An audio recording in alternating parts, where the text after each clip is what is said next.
my first question to our panel is that I'd like to get your perspectives on the origins of the office and some of the forces that brought it about, and that's probably more directed to our earlier directors, but even pertinent for the later directors, how you view the COPS office role as a bridge between the federal government and state and local law enforcement. And I'd like to start out initially with Joe Brann and Tom Frazier. Joe? Thank you, Laurie. I think sometimes to really understand where you are, you need to go back and take a look at the history to understand where you were when. And if we reflect back upon the evolution of the COPS office, it actually helps to go back to an earlier period in time. As Laurie mentioned, she alluded to some of the influences that have been at work years before, the Law Enforcement Assistance Administration. You can even go beyond that. I'm not going to sit here and engage in a lengthy discussion about the history of policing in this country, but I think that there are certain influences that helped open the door for the possibility that things could be done differently at the federal level to in fact support local law enforcement issues and needs. When I think back on the course of my career and I recognize the factors that have been at work over the years, foremost among those is obviously community concern about crime. And especially if we take a look at what was going on in the late 80s and the early 90s, we were seeing a surge in crime again throughout the country, especially in the area of violent crime. That was creating a lot of attention, demand for new types of interventions, paying attention to what was working around the country. And if you take a look at what was working around the country, the irony was that certain agencies, certain communities were experiencing reductions in crime, whereas the crime rate generally across the country was going up. And if you took a closer look at those communities, what you would find quite consistently was that the agencies, the communities where crime was going down, were the agencies that had been engaged in community policing for a number of years. And that began to open up, in my mind, the thinking, the possibilities about a new paradigm for policing to pursue. The reality is, community policing did not come about. It's not the creation of the federal government. This is something that evolved at the local level because people were recognizing that they needed to challenge many of the traditional myths and assumptions about policing and what worked and what didn't work. And those organizations that were out there committed to, really engaged in, truly embraced the philosophy and the practice of community policing, had a huge influence on all of this, and it opened up the door, the possibility for people at the federal level to think differently. Certainly in President Clinton's campaign for office, he did something that was unheralded. Many of us in the law enforcement community throughout the 60s, 70s, 80s had been pushing for greater attention to be paid to these issues and things to be done differently, hopefully at the federal level. What Clinton did, I believe, was brought a focus to how the federal government might really support local law enforcement efforts and initiatives. And it wasn't clear yet exactly what that form that would take. There was a lot of discussion because of the fact that as a part of his campaign platform, he began to advocate for the addition of 100,000 cops. And maybe to put this in perspective, I'll go back to some of the discussions I had with the Justice Department and the White House when I was approached about taking this role on. My attitude then, and I think it's been confirmed over the years, is that adding 100,000 cops to do what we had historically been doing in policing was going to be a futile effort. What convinced me to, what attracted me to this and convinced me that this was worthwhile was the commitment was to advance community policing. That's really what the objective was. Even though many began to view early on the office, the COPS office, as being the office of 100,000 cops, I think one thing that we did consistently, we made this really our theme, it's not the office of 100,000 cops. It is the Office of Community-Oriented Policing Services. It's a means to an end. And that opened the door. I think politically, the interest was there, the desire was there. I think a combination of factors helped to influence all of this. And it put us in a very unique position of being able to move aggressively on a multitude of fronts. These evolutions that gave rise to it, though, have their roots in such things as the crime prevention movement that we saw in the 60s and the 70s and really expanding in the 80s, community relations efforts, recognition that this community policing has a byproduct of good community relations. And I think that's one of the most important consequences of community policing, and there's greater appreciation and recognition for that today. The problem-oriented policing strategies were critical in the evolution of this as well. The recognition that the historical thinking that policing is something that law enforcement practitioners do in a community, but the reality is that they're independent, that they operate in a silo, really got turned on its head with the community policing movement. The recognition that you cannot police a community unless the community is a co-producer of public safety. They're directly engaged. They have a sense of ownership and a vested interest, not only in the outcomes, but also in developing the most appropriate solutions and strategies. All these things came to bear, came to influence how the office was formed, the agendas that we developed, the types of programs and strategies that we tried to support. Let me stop my comments there and turn to you. Yeah, Tom? You know, I was fortunate to be essentially tutored by Joe McNamara in San Jose.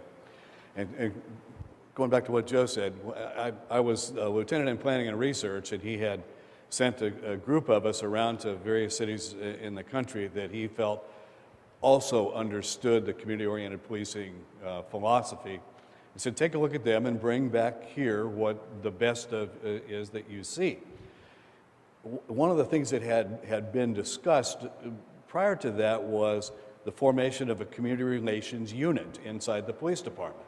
And when that topic came up, he said, absolutely not. Every officer needs to be a community relations officer as part of what they do in their daily work and in their attitude. And that was 20 years ago at least, or more than that, began to sow the seeds of interpersonal relationships, partnerships with other city agencies, nonprofits, private sector, and to put plans together that would jointly attack and it was the same thing. In those days it was cocaine and violence and all the same stuff as it was everywhere else. But instead of the police department trying to do it on their own, community organization, and again, the various kinds of partnerships were the seeds of where all of this goes. And basically what I think Joe did and what I did was take particular facets of it, and you can track the basic things, the beginning things that we did through all of the directors. It's more sophisticated. It's more it's better educated. I don't believe it's. We were talking last night about what's in the future, and how many Fergusons are there? There are a lot of them. And how do we leverage up the lessons that we learned, not just in our own city, but nationwide?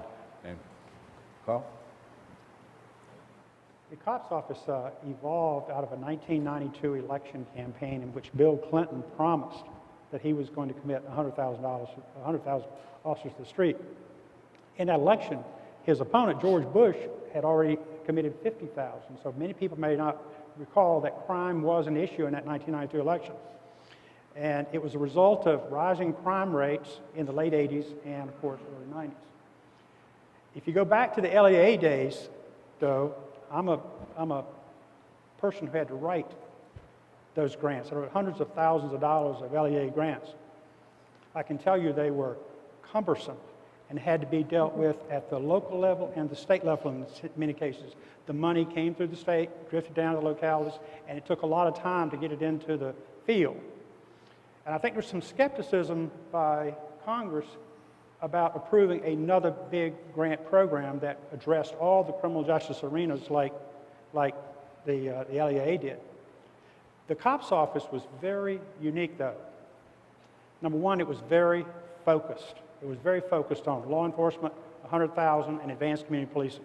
First thing, very focused law. Second is, I think it was directly to state and local. It didn't have to go through the states like the LA Grace. It went directly to state and local law enforcement. There was some buy-in also from Congress in that there was the cash match, so that they ensured that localities had a cash match buy-in. And lastly, I think one of Congress' concern was how the money was allocated throughout the country. And they wrote into the law formulas that ensured fairness across the board, with so much going to large municipalities, so much going to smaller municipalities, and of course, the various states. So I believe that was one of the successes as far as on the Hill, why the Hill passed the COPS office. Barney?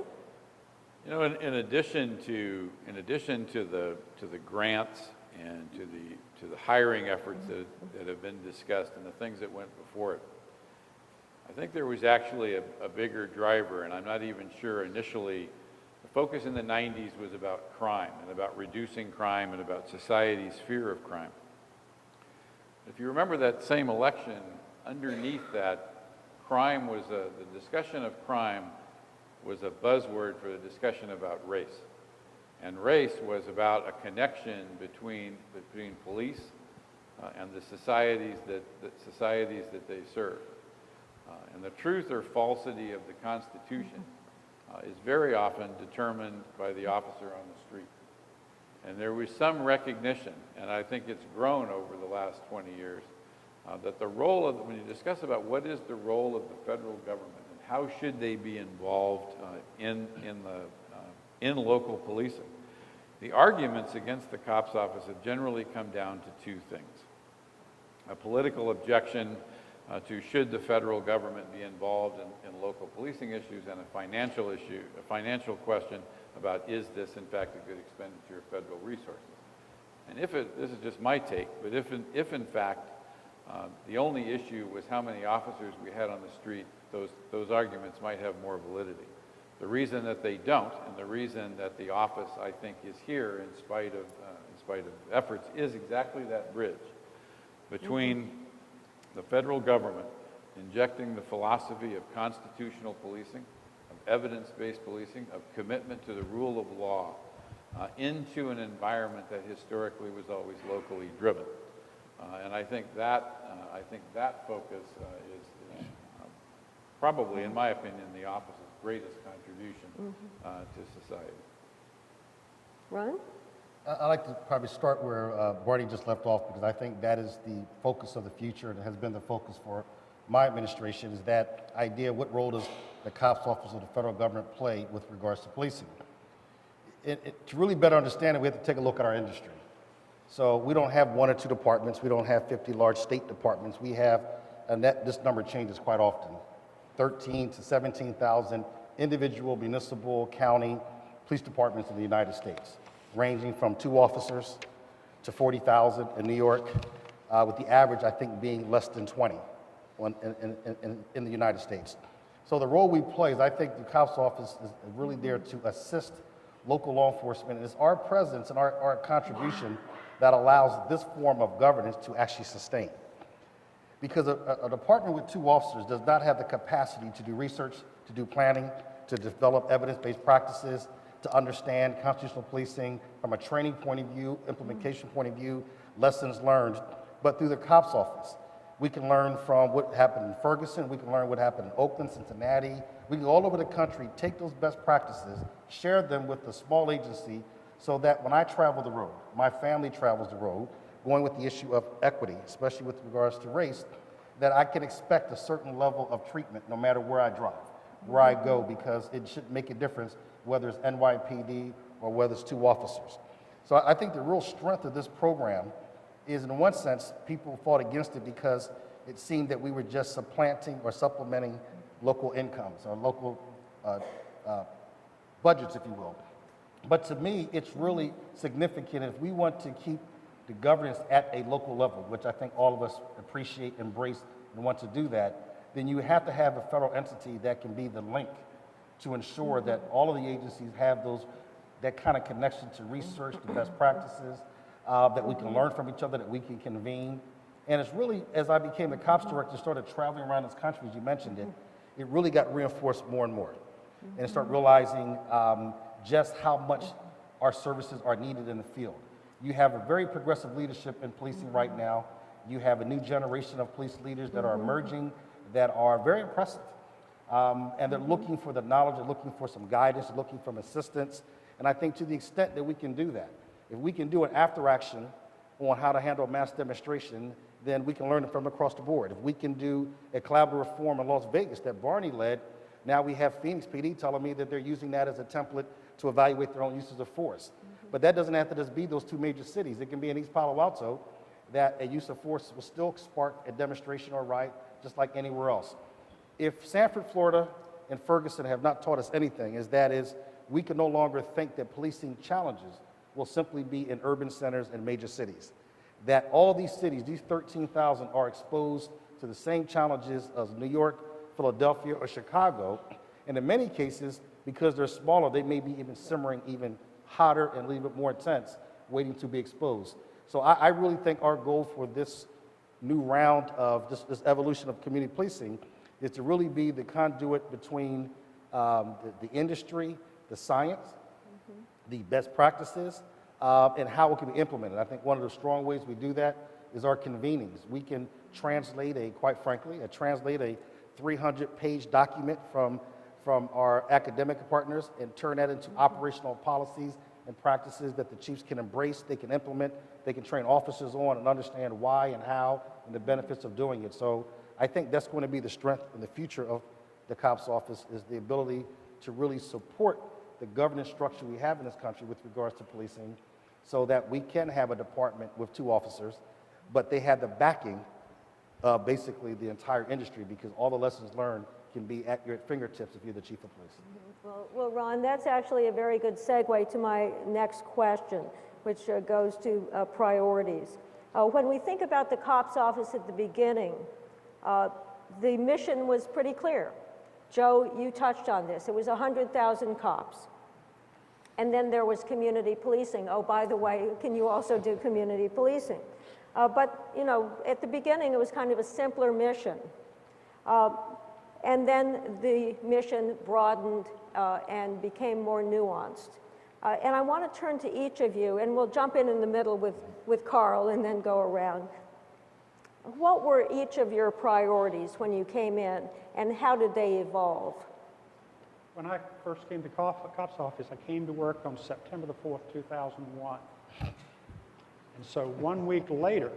Not that you don't remember the exact day. What time did you come in, Carl? I always came to work at 8:30. Good. But I came to work on September the 1st, 2001. About 9 o'clock in the morning, my chief of staff, Tim Quinn, came in and said, "You need to turn on your television." And of course, we turned it on and we start to see what's happening across the U.S. And of course, we let all of our employees go, and Ellen Scrivener, who is here today, she and I were the last 2 people in that building that day. And I went up, after everybody else had gone, I went up to the 12th floor, which was under renovation at the time, and I was able to look out that window and see the Pentagon burning. We could see the smoke coming from the Pentagon. And I'm starting to think, what is going to happen to this office? What is going to happen to the COPS office now? You know, what am I going to do to support this effort throughout the country? Well, so in some cases, my priorities were established 1 week after I came to office. The Attorney General, John Ashcroft, established as the #1 priority of the Department of Justice is to combat terrorism. So that was his priority, and of course, I think that we had to obviously follow suit. On Tuesday or Wednesday, when I came back to work, the very first day, we called a staff meeting of what I call our retired military folks, our people who had military experience, those with law enforcement experience, and we had a chat about what we could do on this fight on terrorism. And those staff members basically said, we are a good grant organization, and what we need to do is continue to do what we do best, is to make grants quickly to the field. That was their perspective. Several weeks later, we brought about 100 chiefs into town to discuss what a post-9/11 world looked like for state and local law enforcement. And I'll never forget their message to me, and one that I carried throughout my tenure and repeated over and over again. I testified before Congress 11 times, and each time I repeated what those chiefs told me. They told me that community policing was more important in a post-9/11 world than it was before 9/11. And so with that, I thought that the COPS office, I think, did a great job of keeping the COPS office alive and relevant in a post-9/11 world. Mm-hmm. And we did a couple things, and some things that I'm very proud of. We worked with IECP on the Intelligence Summit, the first of its kind. Things that evolved, those recommendations evolved out of that, Lori, or the global intelligence groups, the CICC, the National Law Enforcement Intelligence, whatever. I can't remember all the names there, but those are still active things today that fall under your That's right. supervision. Yep. So that ICP conference on intelligence was a good one to talk about partnerships and information sharing. And we did that twice. We held the first conference, ICP Intelligence Summit, very shortly after 9/11, in 2002 as a matter of fact. And 5 years later, we held our second one with the creation of the Department of Homeland Security, Fusion Centers, JTTFs, the Office of Information Sharing and Environment. So much change in the federal level, we felt it necessary to have a second. Very successful conferences. And in turn, we developed 2 intelligence guides. A very first intelligence guide developed by Dr. David Carter, and then a second one to follow up as a result of all those changes. The important thing about that first intelligence guide that came out talking about the value of community policing in the fight on terrorism. And when the thing hit the shelf, I think there were 6,000 requests within 6 weeks. There were just 6,000 requests for that document right off the bat. The U.S. Army ordered 600 of them. So I think that was the value of that document hitting the field at that time. Those are my priorities. Yeah, great. Barney? You know, I came to, shortly after 9/11, I was part of a group of chiefs that PERF convened in Washington to talk about what the role of local police. I think, Carl, you were at that meeting. And if you remember, there was a big debate because there were, at the time, some of the people in DHS were very focused on this idea that the answers to dealing with terrorism throughout the United States were going to come from the top down. And trying to do this education as to how many local law enforcement officers there were and the need to integrate their information and what they could contribute to this role was a genuinely passionate debate. And ultimately, and I think it's to your credit, the COPS office came to play a real critical role in that and reshaped the thinking over time. By the time I arrived in the office, that sort of discussion had been settled. But the one discussion that hadn't been settled was should the office continue to exist.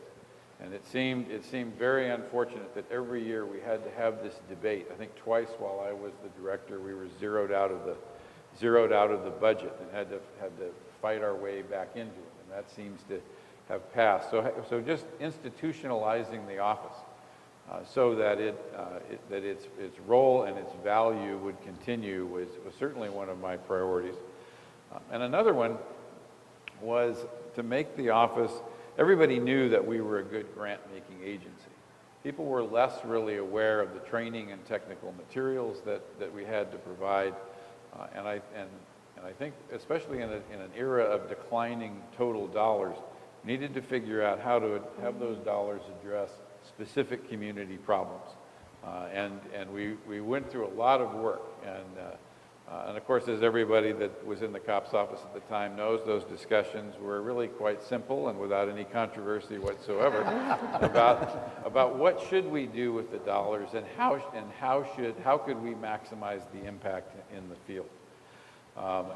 That focus, I think, continues to this day because the days of some of the money that was available in the early time is probably never going to come back.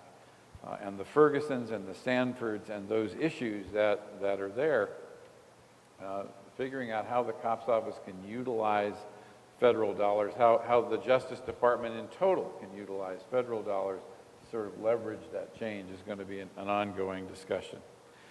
There were a couple other priorities that were important to me. One was to use those hiring grants to the benefit of the men and women who were returning from service in Iraq and Afghanistan.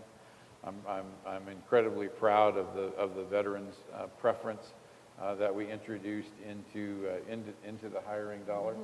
The numbers are not they're not huge, but to the people whose lives who are now working in law enforcement, having served their country, I think it's of tremendous value. And the other one's already been referenced, and it goes back to relevance. And to leveraging federal resources and federal philosophy, but that's the collaborative reform effort. There's the model, the only paradigm really about creating reform in local policing from the federal level was the consent decree or the negotiated settlement agreement, which are necessary in some cases, but are time-consuming and expensive, and very often end up in battles around litigation. The idea of collaborative reform, where the agency voluntarily enters into a public commitment to make certain change, monitored by the COPS office, evaluated by the COPS office, and held accountable in the court of public opinion, with the knowledge that if in fact the collaborative effort doesn't work, you can still fall back on the negotiated settlement agreement and the consent decree, I think is ultimately going to be hugely revolutionary for the office and for the Justice Department. So those were my focus. So following Barney and the collaborative reform, I agree with him, is going to be a significant part of police reform in this country. But I think a couple of priorities that I focused on, and I based it on a lot of conversations with the gentlemen here. And I called them each when I was appointed, when I had the honor of being appointed, to find out where we came from, where we need to go to get a better picture of what the future should look like. And we made a lot of advancement in those 20 years, but I was still hearing around the country that community policing in a context of a program. And so the priority, one of the top priorities to try to set this administration is that community policing would be accepted not as a program, but a true operational philosophy that would be needed to enhance safety and security in this nation. And not just crime, but national security as well. And I think that's one of the links going back to the 9/11, that there's a significant role for community policing, whether it's countering violent extremism, whether it's dealing with street gangs, whether it's doing a drug market initiative, interventions. The idea that community policing is not, as someone mentioned earlier, a program or a set of officers, but truly the foundation of effective crime fighting, so that we quit giving our communities a false choice between community policing, constitutional policing, and crime fighting, and that we sometimes shift gears. The other part would be then is how do we prepare the next generation of leadership to lead the agencies of the future? So two parts came in it. One, we need to take a look at what does the community policing department of the future look like? Because our departments, for the most part, I think the Attorney General alluded to this with the Police Commission, we are still structured the way we were in 1950 and 1960. I can pretty much take an organizational chart of most police departments in this country and in some form, ops, investigations, admin. And I can almost tell you where the bubbles of the organizational charts will go. But that was designed for an era of policing we call the professional model, when we were evaluated on how fast we got to calls, how many calls we took, and how many people we took to jail. As a result, whenever we want to now do problem solving, community engagement, it becomes an add-on. And for those who ever run a police department, add-ons are the first thing to become takeaways when budgets get very tight. So we have to now look at what does the policing department of the future look like, and then who's going to run these departments. And so we're looking at issues of management development programs, targeting that mid-level manager that we know, mid-level to senior, in the next 3 to 5 years will be leading the industry, the departments in the industry for the next 20 years.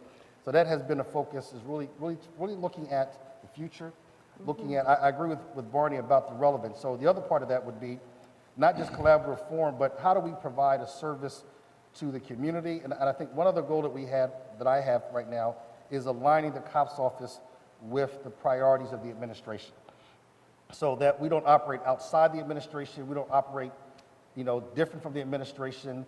You heard the Attorney General mention this, is when I give a talk or a speech, it's not just about a COPS grant, it's also about the Attorney General's Smart on Crime initiative. It's also about the President's My Brother's Keeper initiative. And it's linking the COPS office to those priorities, that we serve at the pleasure through the electorate, through the President, his cabinet, through the Attorney General. So we should be driving that agenda, whomever is sitting in that seat, and making ourselves very relevant to the administration as well as the field, and then providing the services to the field, so that if we were to lose a battle about funding of a grant, that we bring much more value than the grants. The grants are great. They help us incentivize priorities. They help us assist local law enforcement. They're the heart and soul of what we do, but we also provide service, we provide guidance, we provide the day-to-day, kind of support that they need. So I think for me, those priorities are really redefining community policing so that it really is embraces the philosophy, making sure we have the next generation of leaders ready to lead the department of the future, and trying to work together to decide what does that department look like. Joe? When I think about where the office is today and listen to these comments about these evolutions, it actually reinforces with me the importance of what we did early on with respect to the priorities. Clearly, certain things were established for us, you know, meeting the 100,000 cops, the metrics behind that, advancing community policing, which is truly the real agenda there, but finding ways to merge all of this together and keep things moving forward was obviously very important. But I think when I look back and reflect on the priorities, in addition to the obvious, one of the main priorities for me was the office itself, the staff. Right. And I want to take just a moment with that because there are many people that I feel are to this day unheralded, unrecognized for the work that they did in getting this office rolling. I actually had the benefit. My official swearing in was in December, but immediately following the passage was when I agreed to step into the role. And I was engaged in daily conference calls while I was in California as a police chief with staff in the office, with John Schmidt, who was the Associate Attorney General at the time, Kent Marcus, Tony Sutton, Charlotte, Pam, many other people in this room. I look around the room, and I'm sorry I can't see. The light is obstructing some of my view, but there are many people in this room who played such a critical role. And I think what was most important to me was getting the right staff in place. And I believe we did that. Ben Tucker, I understand John Hart may be here as well. A variety of different people, though, that played key leadership roles then and today, and people that have moved on and gone into other organizations. So that was a key for this, a main priority that has paid huge dividends, continued to influence what's been going on in the field, the profession, and obviously in this office for years to come. Additionally, and I need to turn back to Laurie on this, it was a priority for us because it's so important to the principles of community policing to leverage, to understand who your partners are, to leverage resources, to engage, to learn from those partners as well. And I found the environment extraordinarily welcoming. Laurie is the head of OJP. Her colleagues, my colleagues, and the other components. I could go through quite a list, but some of the people involved, Jeremy Travis was a key partner for us. Nancy Guest at Bureau of Justice Assistance. Bonnie Campbell, Vala. All of these things, these programs and people that we worked with, trying to marshal our collective resources so that we were bringing more value to the field, to the very clients and customers we were trying to serve, was such a critical part of this as well. We worked on, obviously, the rapid implementation. These things had to be done overnight. We had to rethink, and we had the right people in place to do this. Rethink the grant-making process altogether. Carl brought this up. I suffered from years of dealing with these massive grant applications like many other people, and it was so frustrating to spend weeks and weeks of time submitting grant applications when in the long run you stood no chance of getting it. We had a completely different view. We turned the grant-making process on its head. It was all about determining the key questions and going back to a one-page, 8-question document early on that was used to determine whether or not somebody was going to get a grant, and then using the remaining process, the time after that, to try to fill out all of those things that had to be done via congressional mandates and administrative requirements. But we turned the grant-making process itself on its head. We moved the dollars. Those things became extremely important to the success of the office, and I think helped lay some of the foundation. Yeah, I was also thinking Craig Uchito was Craig I don't know if yes. Craig is here today. I was going to ask, why don't we have all of the original people who were here in the first year of the COPS office stand up? The OGs. Come on. Yeah.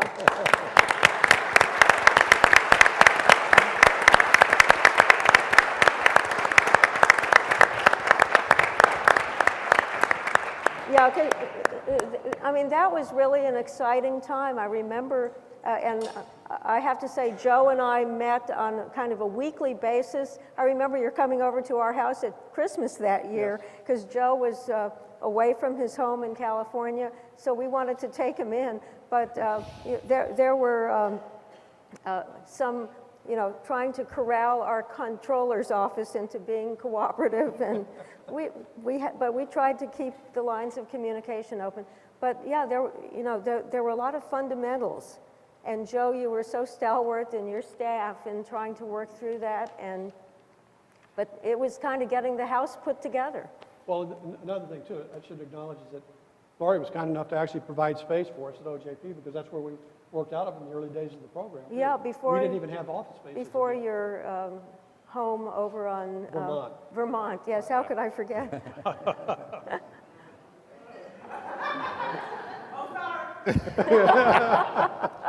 You want to move back there? No. No, we don't. No, you don't. No, you don't. Tom? Sort of some disassociated thoughts here. In my own notes, I had smart people and rapid program development. I inherited that from Joe, and it made it so much easier to turn. I was a recipient of that when I was the chief in Baltimore, and got officers from that, and you could certainly tell the difference as time went by. Let me go back to intelligence for a second. Intelligence after 9/11 changed. Intelligence units in police departments did bikers, organized crime, prison gangs, that sort of thing. But all of a sudden, we had an entirely new challenge. And that challenge, and it goes back to the core principles of the COPS office in the first place, partnering with community, use of technology, and transforming organizations. And I think that's the transforming organizations. I think we've come a long way in the first two parts of it, but there's still an awful lot of work to do in the transforming organizations. I think Barney and Ron both used the word leveraging. How can we leverage up the lessons that we learned, and your own department learns them, but all the other departments may not, even if they're close by. And so how can we deliver the kinds of training and awareness and just perspective to the leadership of the future? And that, I think Ron's on to a couple of mechanisms to do that. But that's where I intentionally, in Baltimore, I needed a clean house, number one, and I needed to train new, young, smart, right-thinking men and women to replace them. So I rotated people on far greater rapidity than I normally would. And you know, if you did a year in tactics and a year in personnel and a year in planning and research and learned all the aspects of a department and how they all fit together in delivering service to your community, those are the generalist leaders of the future. And I could name probably on fingers of both hands products of that are now chiefs on the Eastern Seaboard, and the same thing with San Jose. That was a Joe McNamara stalwart.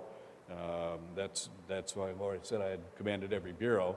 I had, but not necessarily by choice. I love being chief of detectives, but there's also patrol and administration and tech services, all things you need to know. And I think that's things we need to be able to teach and prepare our future leaders.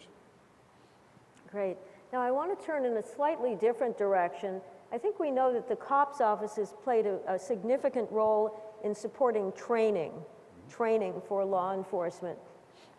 I think about the Regional Community Policing Institutes, the RCPIs. I was always a huge fan of the RCPIs. I'm sad that the funding was not there to continue them. So what I'd like to throw out to the panel now is, what do you see as the most critical issues in police training? Where are the real needs there today? Ron, I'm going to start with you and go down. I think the training has to address mindset. I think we become excellent at technology. We become excellent at the technical aspects of the job.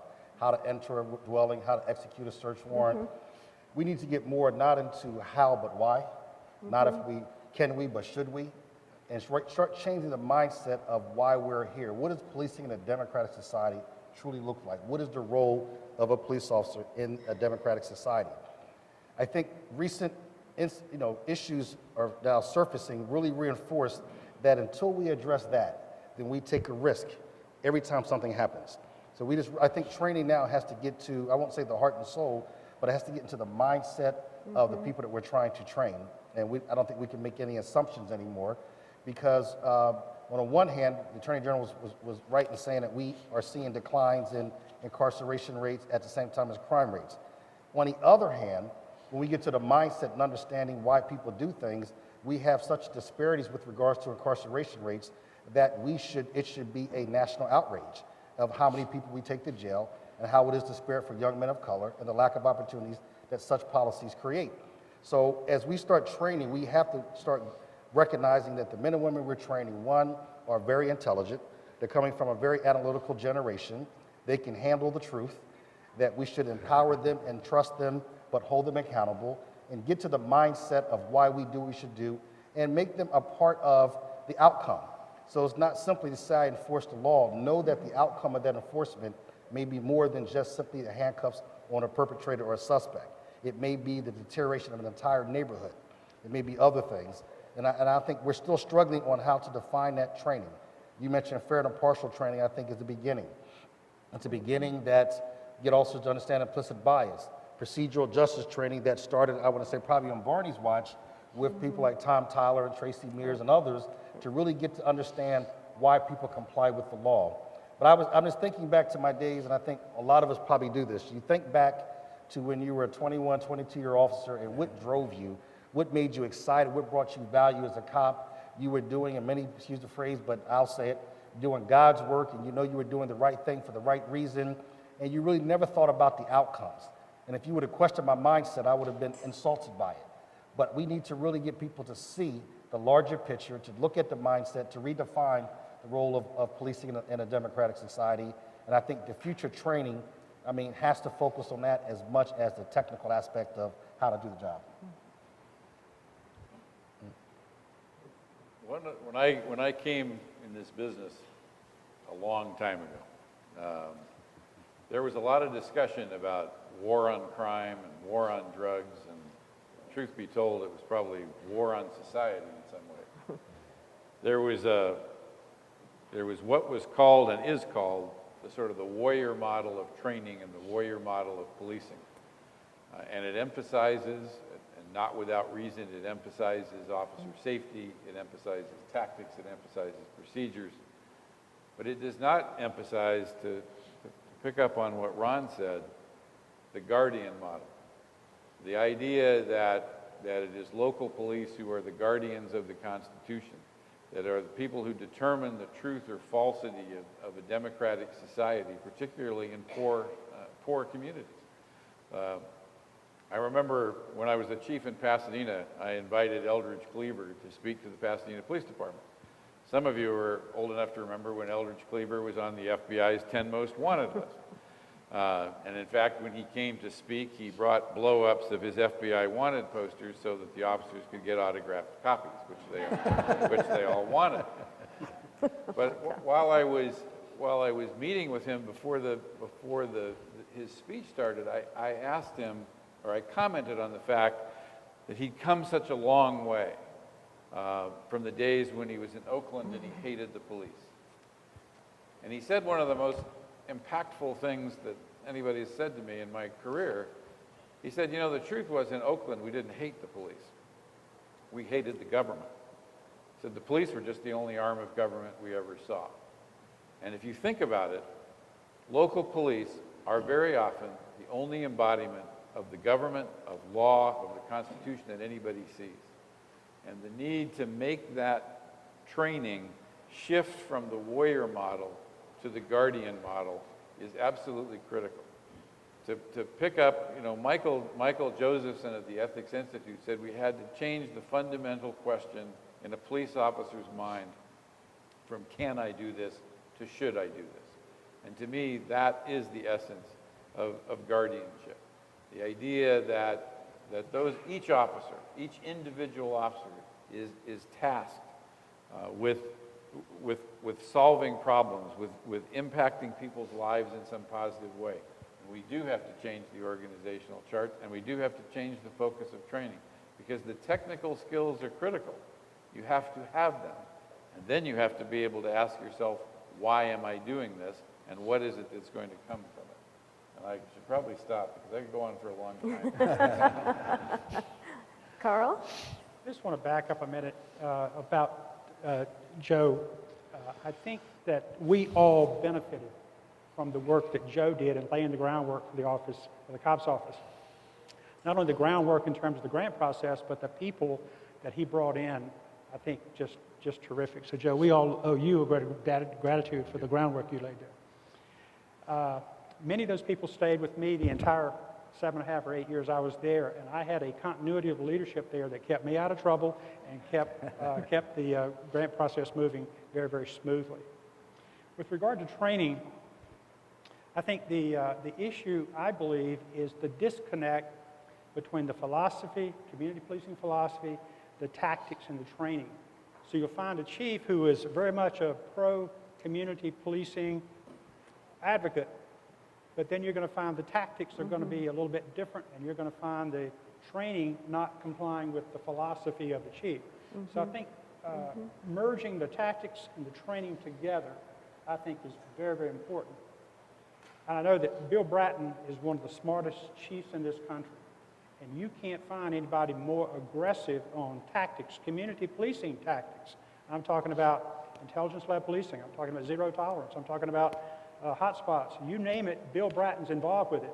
But the thing that Bill Bratton does better than, or as good as anybody in the country, is the way he makes sure he gets into those communities, those minority communities, those distressed neighborhoods. He's out there, and I'm sure he's probably demanding, Barney, you would know this, he's probably demanding that his senior staff are out there too. And Ben, you probably know this firsthand. But Bill Bratton is, I think, is one who I think can pull together all the tactics into a community policing philosophy, and I would hope that we do it at our academies as well. Tom? Carl said it all. Joe, you want to add anything? It's been well stated. I just want to build on a couple of those comments. One, the issue about the continuing challenge of getting local law enforcement agencies and, frankly, elected officials and policymakers at the local level to really understand community policing is not a program. It is a philosophy.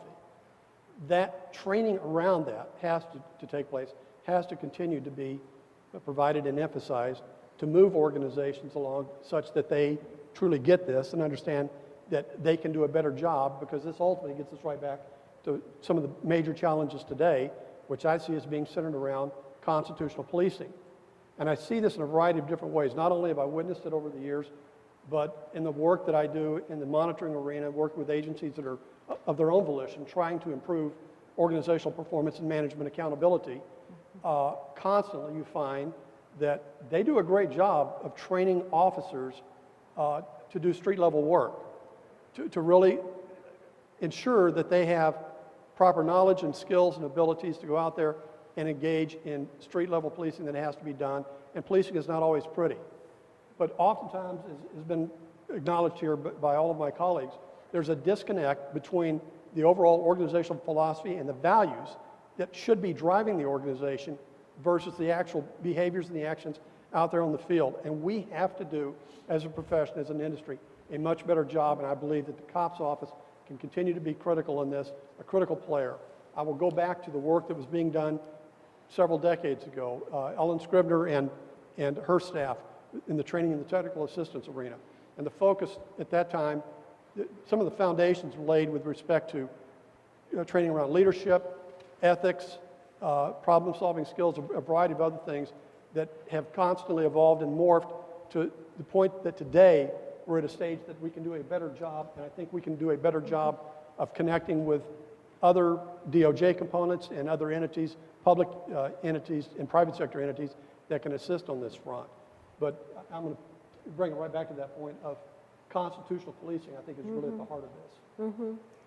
Well, Yeah. just one more thing. I think the idea of procedural justice is extremely important. Yes. And I think that we need to get that concept into all our academies throughout the country. So. Yeah. Tom?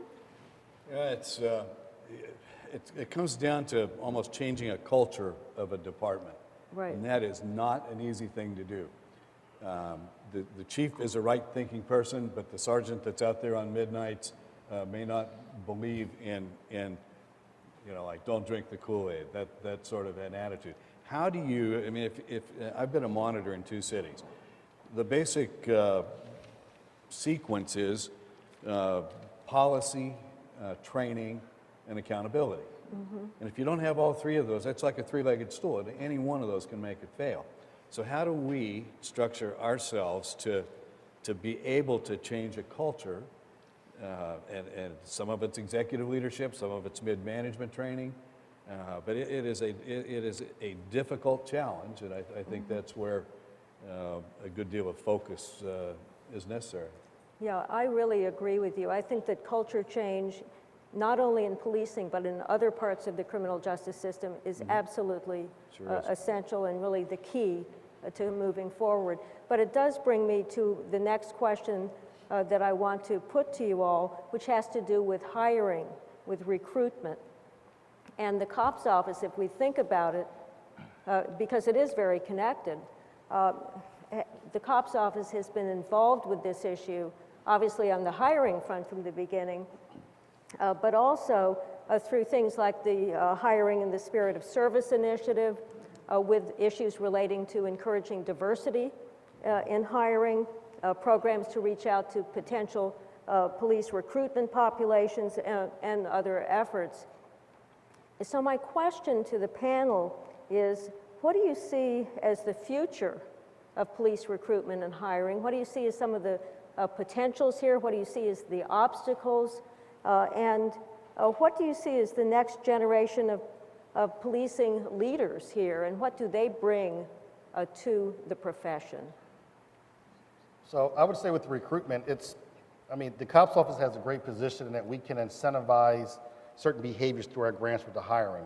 Right. It was mentioned before, so if we want to encourage diversity, we can incentivize that to a certain extent within the law. We can incentivize a focus on building trust or focusing problems.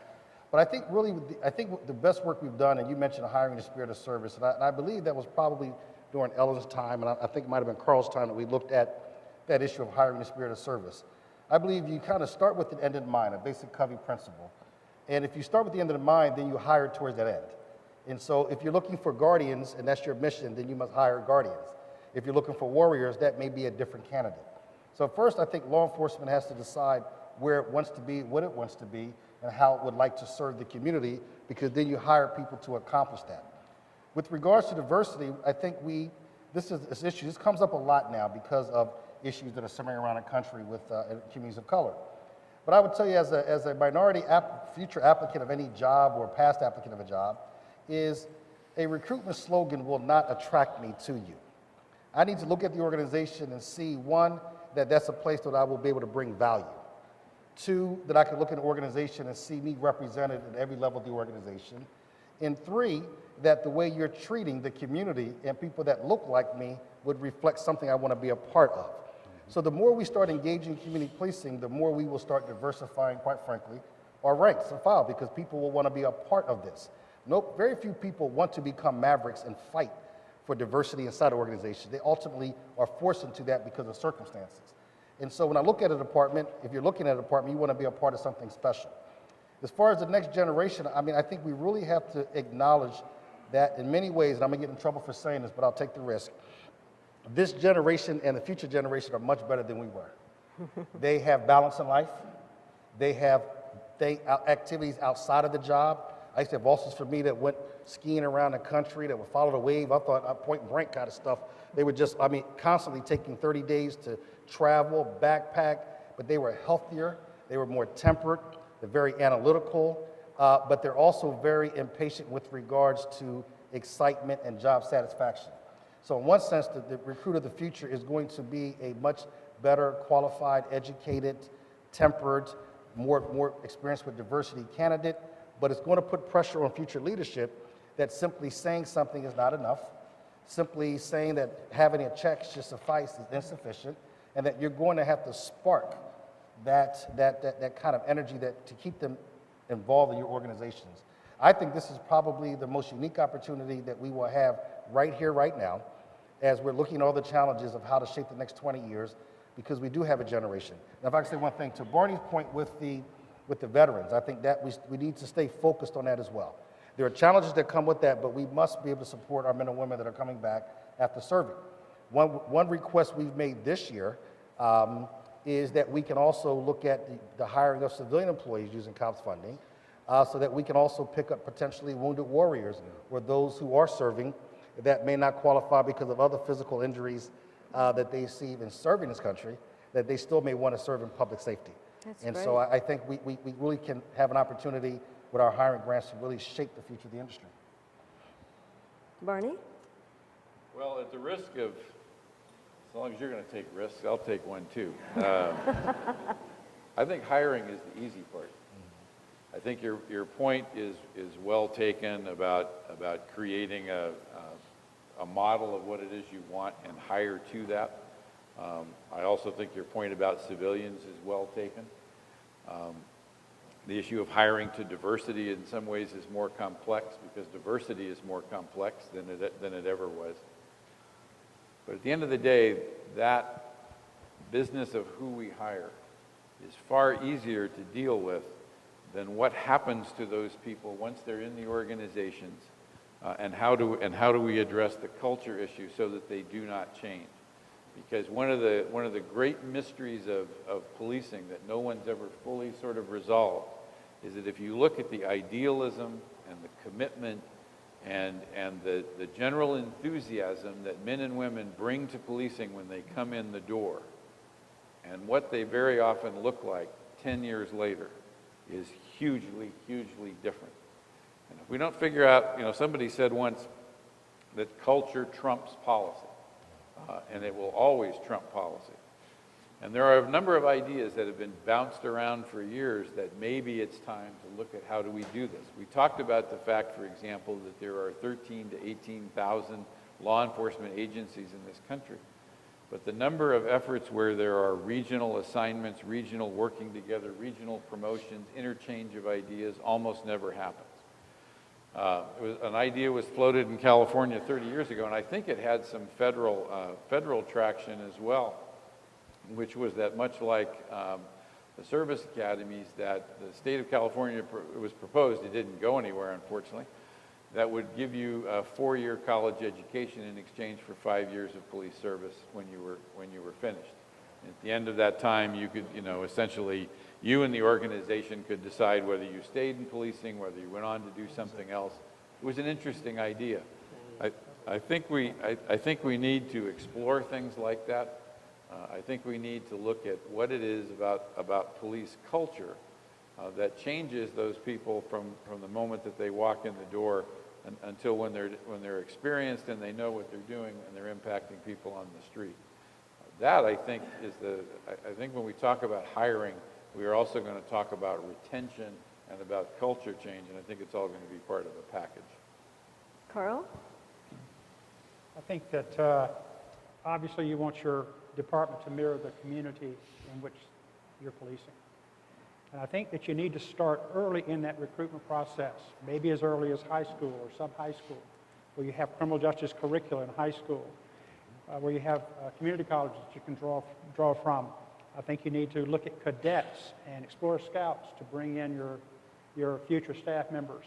And even civilian staff, if you hire a lot of civilian staff, at some point in that span, they might decide they want to be an officer as opposed to a civilian staff. Crime analysts are a great example.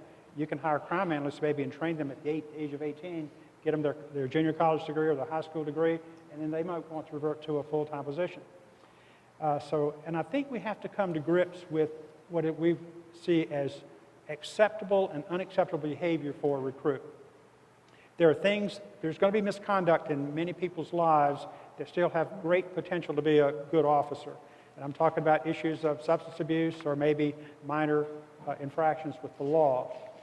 And it goes back to what Barney says. I think we also have to come to grips with this issue of retention. What are we going to accept as far as acceptable and unacceptable behavior for retaining those officers who maybe violate a substance abuse policy or come into conflict themselves with the law? Tom? I think what Barney was talking about was police corps. Baltimore was a police corps city, and I wish I did, but I don't know how many of those college graduates that promised 5 years are still there. I like the idea, but I just don't know the answer to that. When it comes to retention, I have to come back to rotation. And again, taking Baltimore because I'm familiar with it. 354 murders the year before I got there. There were 52 investigators in homicide. 98% of the homicides were black on black. 49 of the 52 were white males of the homicide investigators. And they had been there forever. So take me as a young person coming into the department. I'd like to be well accepted. I'd like to be well trained. I'd like to get promoted. But 15 years later, I've got 5 years patrol experience 3 times. I haven't been anywhere else. There was no opportunity. There was no movement inside the department. And I think that's a place that leadership is making a mistake in not developing your future leaders by letting them work the jobs they need to work to develop the skills they need to have to be a good generalist leader. I think that's an opportunity missed. And Joe? First of all, I concur with all of the thoughts that have been expressed. There's one thing I want to inject into this. It's a little bit different and may be considered a bit of a heresy. The reality is the police organizations are there to respond to social conditions, public demands, crime, what have you. The reality is in this country, crime has changed and it is changing. We don't necessarily step back, though, as a profession, as an industry, and ask ourselves, how might these changes affect the way that we do business and even influence our hiring processes? One of the things that I think could and should be done, both for the purpose of being more effective as well as greater cost efficiencies being achieved, is a recognition that we do not need to have sworn police officers filling all of the roles that they fill, that they're constantly utilized, they're called upon to provide services in. And by way of example, let me just say this, that I'm not just talking about the paraprofessionals. We've done a good job around the country. There's a lot more that could be done with respect to hiring community service officers, police service officers, and others who can fill many of the roles and responsibilities that sworn personnel have historically addressed. The reality is, though, that even in many of our investigative functions, take a look at what's going on in this country. The public today has a greater fear and concern, legitimately so, of being a victim of a white-collar crime, fraud, identity theft, things of that nature. But we haven't shifted our resources in the industry to really address that. What we've continued to do is basically, you don't see a reduction in property crimes and crimes against persons, even though the demands on those units have actually decreased, and a shifting of these resources over towards the white-collar crimes, the fraud, identity theft types of issues. Well, the truth is we also need people with different types of skills to conduct these investigations today because they're not limited geographically. And part of my thought is we should be looking at the possibility of, one, can we do business differently vis-a-vis our hiring processes?